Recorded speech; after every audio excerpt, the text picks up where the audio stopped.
আসসালামু আলাইকুম। কেমন আছেন সবাই? আশা করি ভালো আছেন। আজকে শনিবার ৫ই অক্টোবর ২০২৪ সাল। আজকে আমার মনটা ভীষণ খারাপ। আমার বাপের বাড়ি এলাকা ময়মনসিংহে প্রচুর বন্যা। মানে ময়মনসিংহের বর্ডার এলাকায় ধুবড়া থানায় প্রচুর বন্যা। ১৯৮৮ সালে যে ভয়াবহ বন্যা হয়েছিল সে বন্যার চাইতেও নাকি এবার পানি বেশি, একদম বিপদসীমার উপরে। আমাদের এলাকায় ১৯৮৮ সালে একটা ভয়াবহ বন্যা হয়েছিল। ছোট ছিলাম, তবুও আবছা মনে আছে যে পুরা এলাকা ডুবে গিয়েছিল যদিও, তবু আমাদের বাড়িতে পানি ওঠে নাই, কারণ আমাদের বাড়িতে একটু উঁচু জায়গায় ছিল। তো এবার নাকি হয়েছে কি, যে জায়গায় পানি ওঠে নাই ভয়াবহ বন্যাতেও, এবার নাকি একদম জানালা বরাবর, আমাদের বাড়ির জানালা বরাবর পানি। কথাটা শুনে ভীষণ খারাপ লাগছিল। গতকাল থেকে পানিবন্দি জীবনযাপন করছে আমার পরিবারের মানুষজন। বা পরিবারেও মা আছেন শুধু, ভাই আছে একটা, আর হলো আমার বোনের একটা ছেলে আছে, ৩ জন। তো সেইখানে চাল আছে, ধান আছে, সেগুলো যে কিভাবে সামলাচ্ছে সেইটা ভেবে আমার কষ্ট লাগছে।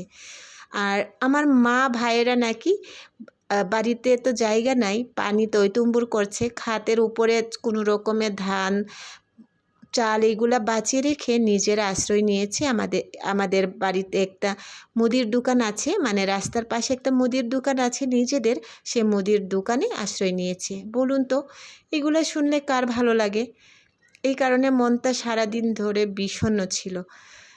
মার সাথে কথা বলতে পারছি না, এখন পর্যন্ত পারি না ইনফ্যাক্ট, কারণ মোবাইলে ব্যাটারি চার্জ নাই, কারেন্ট সংযোগ বিচ্ছিন্ন, ২-৩ জায়গায় নাকি রাস্তাঘাট ভেঙে একদম অবস্থা খারাপ। এই কিছুক্ষণ আগে, সন্ধ্যার কিছুক্ষণ আগে একটু খবর পাইলাম যে একটু পানিটা কমা শুরু করেছে, আর হচ্ছে সড়ক ৪-৫ জায়গায় সড়ক ভেঙে গেছে, এই কারণে নাকি পানি একটু কমা শুরু করেছে। তো পানি কমার পরে তো বন্যার ভয়াবহতা আরও বাড়ে। বিভিন্ন ধরনের রোগ জীবাণু একদম একেবারে মানুষকে কাবু করে ফেলে। তারপরে গৃহপালিত জীবজন্তু আছে। কি একটা পরিস্থিতির শিকার হচ্ছে এই বয়সে আমার মাকে, সেটা ভেবে খুব কষ্ট লাগছে। আমরা জীবন জীবিকার তাগিদে বাড়িতে কেউই নাই। এই সময় মা একা একা এত বড় বাড়িতে, যে বাড়িটা এক সময় কোলাহল যুক্ত ছিল, সবাই একসাথে বাস করতাম, ৫ বোন ১ ভাই আমরা। তো আজকে মায়ের পাশে এই অবস্থায় কেউ কাছে নাই। কি একটা দুঃখজনক ব্যাপার, কিভাবে যে হিমশিম খাচ্ছে। বাবা আমার চলে গেছেন সবাইকে ছেড়ে আজ থেকে ২ বছর আগে। তারপরে হলো হচ্ছে আমার মেজো বোনের একটা ছেলে আছে, সেই মেজো বোনের ছেলে, আর আরেকটা হলো হচ্ছে ভাই আছে, তাকে নিয়ে বাড়িতে মা বাস করেন। এখন মায়ের যে কি এই কষ্টের দিনগুলোতে আমরা সন্তানেরা পাশে থাকতে পারছি না, এটা যে ঠিক কতটা কষ্টের সেটা বলে বোঝাতে পারছি না। তো আপনারা সবাই দোয়া করবেন আল্লাহর কাছে যেন আমার মা ভালো থাকে আর মনোবল যেন না হারায়। আর এমতা অবস্থায় আমরা কেউ বাড়িতেও যেতে পারছি না, জানেন। বাড়িতে যাওয়াটা এই মুহূর্তে কারোরই সম্ভব না। সবাই তো চাকরিজীবী, সবাই সবাইকে নিয়ে খুবই ব্যস্ত। এই সময়টাই কিভাবে কি করব সেটা ভেবেও কষ্ট লাগছে। আমার এই যন্ত্রণাগুলো আপনাদের সাথে আজকে শেয়ার করলাম।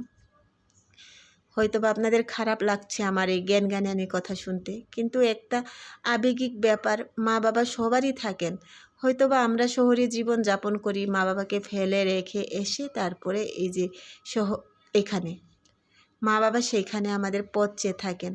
আর এই রকম দুর্যোগগুলোতে তো আরও বেশি। আর সেই সময়গুলো আমরা এখানে নিরাপদে থেকে নিজের মা বাবাদেরকে অনিশ্চয়তার একটা পথে রেখে আসার মতো।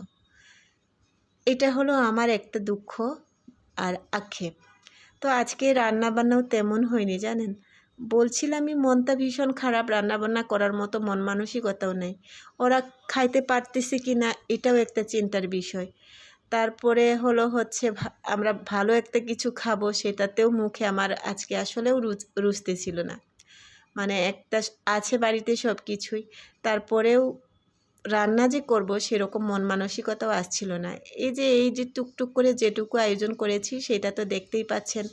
একটা ভর্তা করলাম, আলু আর হলো কাঁকরোল মাছের লেজ দিয়ে আর একটা ভাজি করেছি আর হলো আরেকটা ডাল রান্না করেছি। এইটুকুই রান্না করেছি আজকে। আর এই যে একটু চাল ডাল গতকাল খিচুড়ি রান্না করার পর বেঁচে ছিল, সেই চাল ডালটা একটু ব্লেন্ডার করে তারপরে এটাকে একটা চাপটির মতো বানাবো। আর এইটাই আমার সারাদিনের রান্নাবান্না, আর আমি রান্নাবান্না করি নাই। তো যাই হোক, আপনাদের সবার কাছে আমি অনুরোধ করছি দোয়া করার জন্যে, যেন আমার মা ভালো থাকেন।